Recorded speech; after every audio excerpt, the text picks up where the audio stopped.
And we welcome you to NBA Countdown Live at the Seaport, brought to you by Chase. Great doubleheader tonight again. Bulls and Warriors, followed by the two young superstars, Ja Morant versus Luka Doncic, Michael Wilbon, Jalen Rose. And speaking of superstars, tonight it is the return, the one, the only. Back. Stephen A. Here he is. It is so good to have you back, What's Stephen up, A. man? We have missed you. The Good sports to be fans back, have y'all. missed you, and we are ready to roll. Let's do it. Our opening tip tonight takes us to Golden State. They got rolled by the Bucks last night in a game in which they trailed by 39 at halftime. No Draymond. Giannis had his way with a 30-point triple-double. The Splash Brothers combined for just 23. They shot 32% from the field. Steph is under 50% from the floor for the 8th game in a row. That's the longest stretch of his career. So headed into their matchup with Chicago a half hour from now, they've lost 4 out of 5. Jalen, this team was 18-2. Since then, they are 12-9. I can't believe I'm asking this, but what is wrong with the Golden State Warriors? They're missing Draymond Green, a 6'6" point who basically is like the bodyguard for the Splash Brothers and the anchor to their defensive identity. One of 2 non-guards in the NBA to average 7 assists and 7 rebounds. The other, Jokic. Also one of the favorites for Defensive Player of the Year. Well, where did the Bucks dominate yesterday? Up front, you saw Bobby Portis. You saw Giannis Antetokounmpo. You get Draymond back into the fold. Clay's return, he's going to ease himself back in. I think that's going to calm their lineup down when Draymond gets back. Stephen A., you've been riding the Golden State bandwagon since before the season began. Are you worried? Not at all. Not even a little bit. I'm not concerned. First of all, Jalen just pointed out the obvious. Draymond Green, their defensive wizard, a candidate for Defensive Player of the Year, and the point forward that sets up Jordan Poole and Steph Curry and Wiggins, and obviously now that Clay is back. That's one element. Then we got to take into account the fact that you got Klay Thompson shooting 35% from the field and 35% from three-point range in his 3 games being back. Is that the Klay Thompson that you know that has never shot less than 40% from three-point range for a single season in his entire illustrious Hall of Fame career? No. So the fact of the matter is Draymond ultimately will be back. Clay ultimately will be Clay. James Wiseman's going to be back in the mix. And if we got to worry about anything, okay, I'll worry about Steph Curry actually winning league MVP honors the way Ja Morant's playing, Giannis Antetokounmpo is playing. Obviously, you know, you look at Kevin Durant as well. I'll worry about the MVP. But in terms of the Golden State Warriors as a team, as a championship contender, with the prognostication that I threw out with them being the #1 defense in the National Basketball Association? Absolutely not. Mere bag of shells, Will Bond. Mere bag of shells. They'll be just fine. All right, Mr. Cramden. Mere bag of shells. Listen, I'm not worried about them for the season.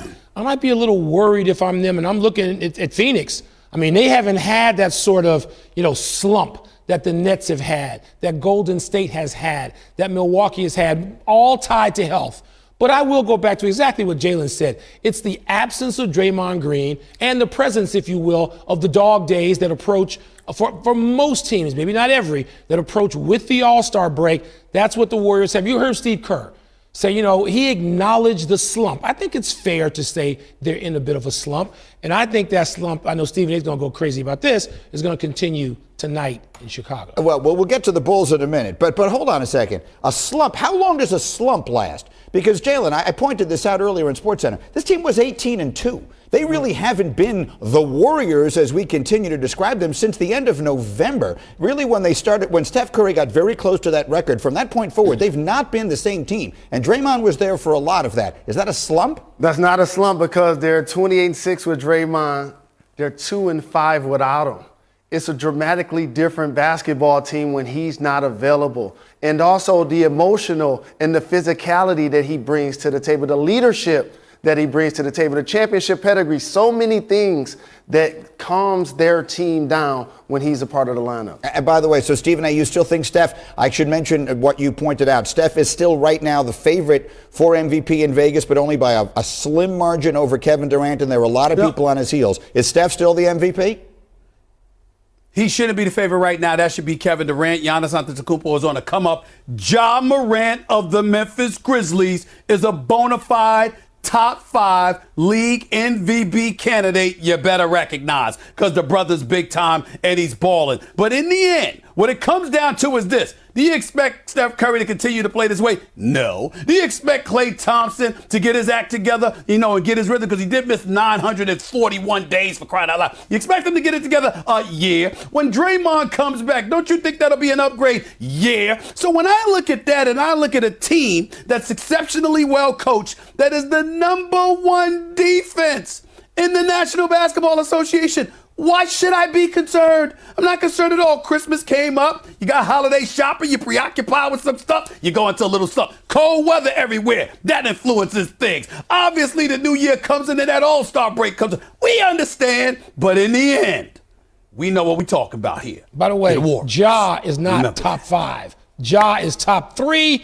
Ja may be top 2. Top 3? For the last month, Ja is the MVP of the league. I'm not saying it won't be Steph, because it can be Steph. We know how quickly he can bounce back, Stephen A. But Ja Morant, 5. Oh, that's too low. We're going to talk about Ja Morant as our show continues tonight. We've got a great doubleheader coming your way, and it starts in Chicago. And at the bottom of the hour, when the Warriors take on the Bulls in a clash of two of the best in the league, today only, I want to make sure you can download the DraftKings Sportsbook app and explore exclusive NBA offers. If you're not in a sports betting state, you can still play free for $5,000 with free pick-and-roll NBA pools. Use the promo code SPLASH. Andrew Wiggins has had a fantastic year, and no one would argue that. Bit of a surprise, though, this week with the fan voting for All-Star.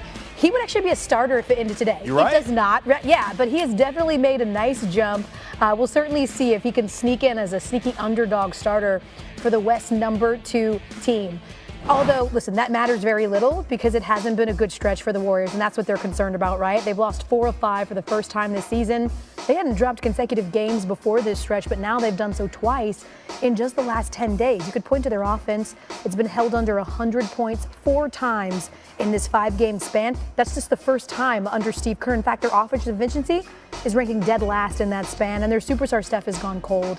In his last 5 games, he's averaging 18 points, and he's just 10 made threes. That matches his fewest in a 5-game span over the last 6 years. NBA Countdown gets a set.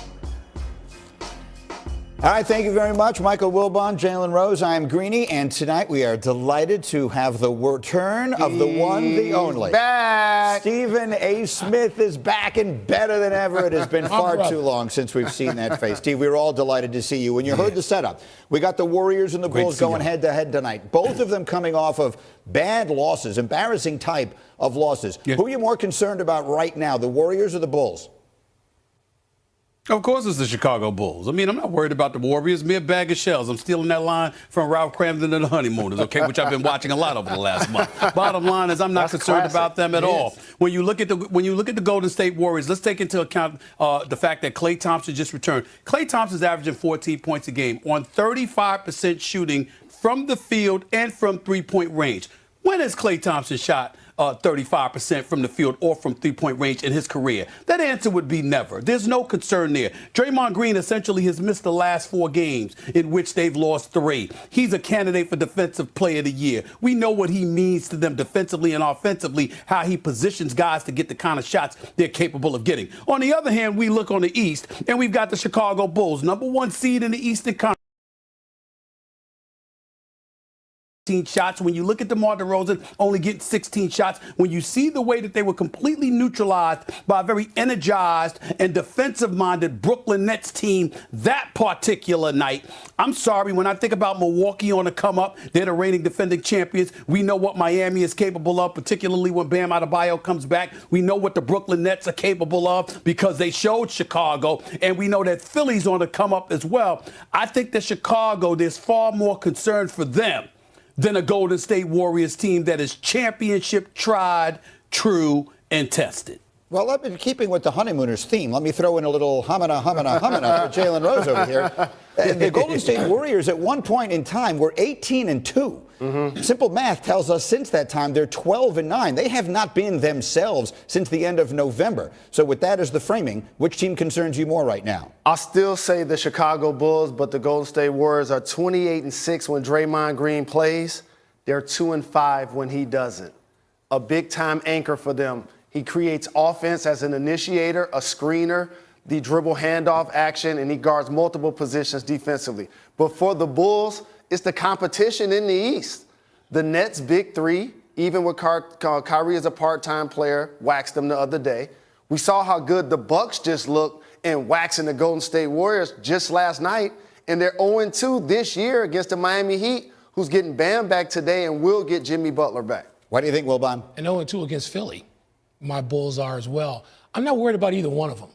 These are the dog days of the season as you approach the All-Star game, which is a week later. Jalen knows this better than anybody else in our group, and this is what happens. Listen, the Bulls' worries, the worries I have about them are concerning their defense with Caruso out. You know, how they have sunk defensively since he's been off the floor, Lonzo Ball back. That helps. It's not the one game. The Bulls waxed Brooklyn in Brooklyn. The Nets in Brooklyn, Stephen A. has got, you know, some memory issues going on. He's just conveniently forgot about that game. Look, the big blowout losses don't concern me about the Warriors.